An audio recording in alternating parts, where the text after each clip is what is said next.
ദിനം വന്നെത്തുകയാണല്ലോ. ക്രിസ്മസ് എന്ന് കേൾക്കുമ്പോൾ മഞ്ഞും തണുപ്പും നിറഞ്ഞ കുളിരുള്ള ഒരു ഓർമ്മയാണ് നമ്മുടെ മനസ്സിൽ നിറഞ്ഞു നിൽക്കുന്നത്.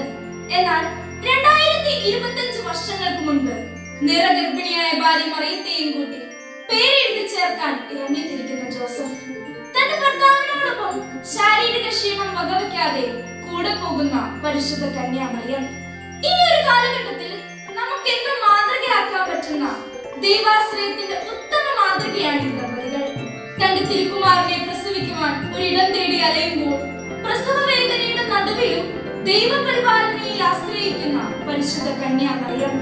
തന്റെ പ്രിയതമയ്ക്ക് സ്വസ്ഥമായി പ്രസവിക്കുവാൻ ഒരിടം കെട്ടാതെ അലയുന്ന നിസ്സഹായതയുടെ പ്രതീകമായ പിതാവ്. എന്നിട്ടും അവർ ദൈവത്തോട് പരിഭവം പറഞ്ഞില്ല.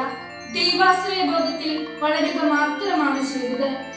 ഈ ഒരു കാലഘട്ടത്തിൽ ഒരു ക്രിസ്ത്യാനിയായി ജീവിക്കുക എന്നതാണ് ഏറ്റവും വലിയ വെല്ലുവിളി.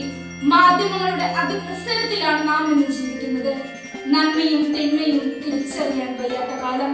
ഇവിടെ വിശുദ്ധിയോടെ ദൈവങ്ങളെ അനുസരിച്ച് ജീവിക്കുവാൻ ദൈവാശ്രയ ബോധത്തിലാണ് നാം വളരേണ്ടത് എന്ന് ഓരോ ക്രിസ്മസും നമ്മെ ഓർമ്മിപ്പിക്കുന്നു. ക്രിസ്മസ് എന്ന് കേൾക്കുമ്പോൾ അത് സന്തോഷത്തിന്റെ ദിനങ്ങളാണ്.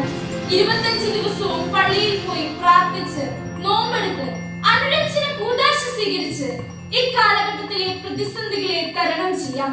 അതിന് ഏറ്റവും അത്യാവശ്യം പ്രാർത്ഥനയാണ്. പ്രാർത്ഥനാ നിർഭരമായ ജീവിതമാണ് വിശുദ്ധിയോടെ ജീവിക്കുവാനുള്ള ശക്തി എന്ന തിരിച്ചറിവിൽ ക്രിസ്മസിനായി നമുക്ക് ഒരുങ്ങാം.